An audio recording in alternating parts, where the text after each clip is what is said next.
Welcome to another entry into our FJA math notebooks. For today, our entry title in the notebook will be area and perimeter.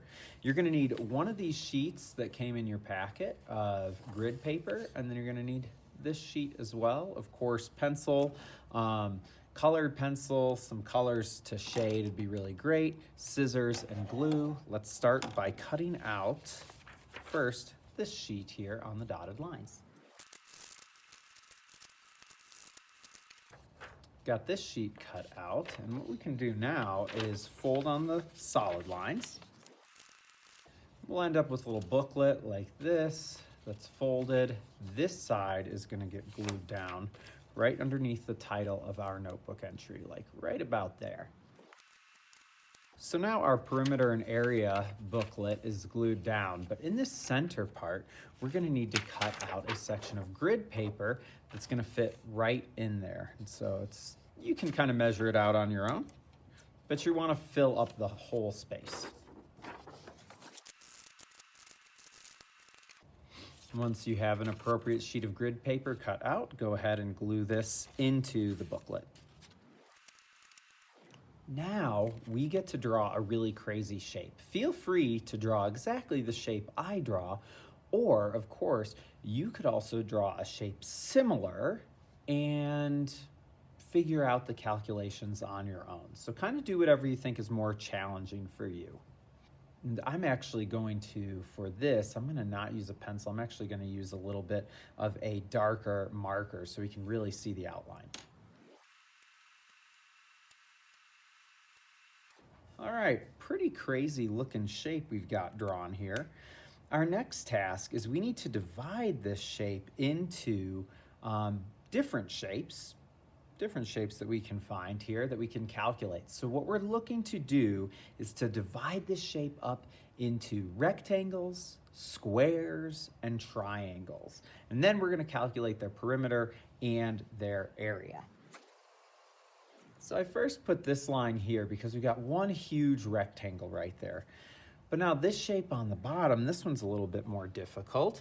However, I do see that there's a triangle here, and then there's another triangle right here. So I'm just outlining that with pencils, and then there's a square right in between them. Pretty cool. So let's call this shape 1.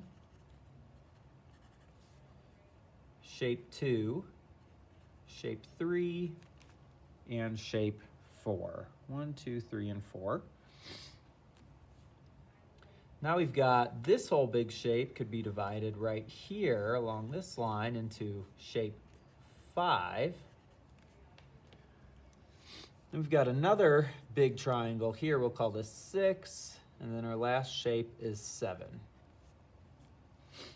So first off, for perimeter, let's think about the perimeter of this whole shape. Now, perimeter can be calculated by adding up the sides of every shape, the sides of every single shape. So the whole thing, the whole object, let's go ahead and count that out.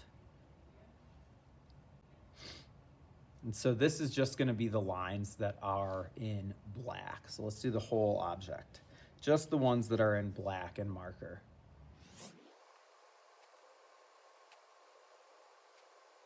So I counted up 55. We count up the black marks and we count the diagonal as 1. Then the whole perimeter is 55.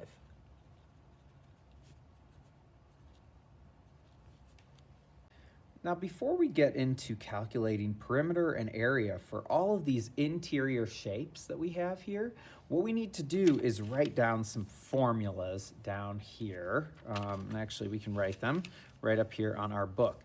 So perimeter, the formula is that we add up all sides of the object, add up the lengths of all sides. So in some cases, for rectangles and squares, there will be 4 sides. But in the case of triangles, there's only 3 sides, and we're going to have to remember the Pythagorean theorem in order to figure out the side of the hypotenuse. Remember, a squared plus b squared equals c squared. For area, there are 2 different formulas here. So we're going to write them both down. So the area of a rectangle or a square is base times height. So base times height. So you'll find the length of the base, multiply it by the length of the height. For a triangle, area equals 1/2 times the base times the height. Any triangle is actually just half of a rectangle that you were to draw around it. And so every single triangle you can figure out by just multiplying 1/2 times the length of the base times the length of the height. 1/2 could also be as a decimal, 0.5. Let's go ahead and figure some of these things out here. So object one is a rectangle, and let's count it. The base is 1, 2, 3, 4, 5, 6, which means up here, this length on this side is also 6. 1, 2, 3, 4, 5, 6. So I'm gonna write down object one here and perimeter. So we've got this side here, and let's just color code it. You can color code all yours. So here's one, it's purple. And so this side is 6 long. This side is 6 long, if you measure just to right there. So 6 and 6, and let's count the height. 1, 2, 3, 4, 5, 6, 7, 8, 9, 10, 11, and 12. So it's 12 high over here, and of course the other side of this rectangle right there, this is also going to be 12. So the perimeter will be 6 plus 6, which is 12, plus another 12, which is 24, plus another 12, which of course is 36. So the perimeter is 36. Now the area here, we're gonna have to calculate it. Remember the formula for a rectangle, it's base times height. So 6 times 12, 6 times 12. 12 times 6 is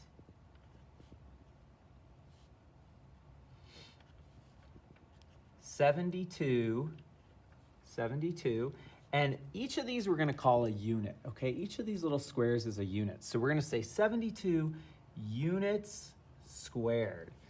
So the perimeter is just like 36 units. The area is 72 units squared. So go ahead and see if you can work out some of these. I'm gonna work out a triangle and a square, but pause here and see how many you can work out and then check your work with me.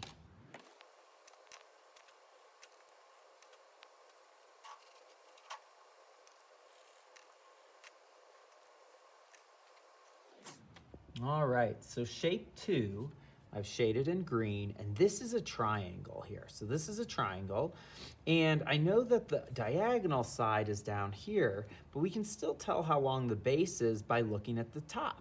So the base is 1, 2, 3 units. So I'm gonna mark 3 right there. The base is 3 units, and the height is also 1, 2, 3 units. So the height and the base are both 3 units. So area for this one is going to be 1/2 times 3 times 3.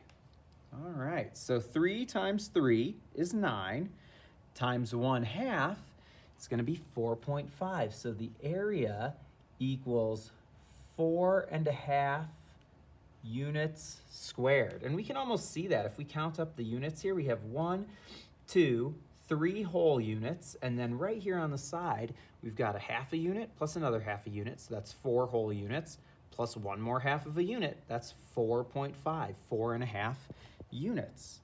Now the perimeter is a little bit more difficult with the triangles. So to find the perimeter, the first thing we're gonna need to do for number 2 here, first thing we're gonna need to do is find the length here. We know that this side is 3 and this side is 3, so the perimeter that we know right now is 6 total, but the hypotenuse we don't know. And remember, we find that with the Pythagorean theorem, a squared plus b squared equals c squared.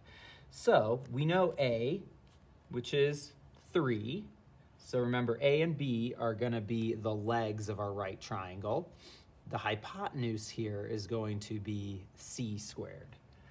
All right, so we know Let's just write that down really quickly so we can remember. A squared plus b squared equals c squared. So it's going to be 3 squared plus 3 squared equals c squared to find out this. So this is going to be our c, the hypotenuse. All right, so this is going to simplify to 9 plus 9 equals c squared, which simplifies to 18 equals c squared.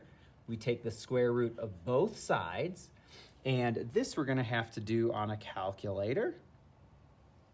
So to find c here, we're going to use this little button right here, the square root of x, 18, click square root of x, and it's 4.24. Let's just round it to 4.2.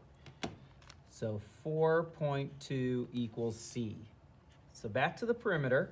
Perimeter is going to be 3 for one side, plus 3 for the other side, the height, plus c, which is 4.2. So that's 6 plus 4 is 10, plus 0.2. The perimeter of that shape is going to be 10.2 units. So the perimeter there, 10.2 units, the area was only 4.5 units squared. All right, so your task here, what I want to see in your notebook submission is that you go through and follow these rules and accurately calculate the area of objects 3, 4, 5, 6, and 7. So you've got 5 more to do on your own. We're looking at a few squares and some rectangles, and then 2 more triangles using those formulas. Good luck, and I hope this helps you conceptualize how to find area and perimeter.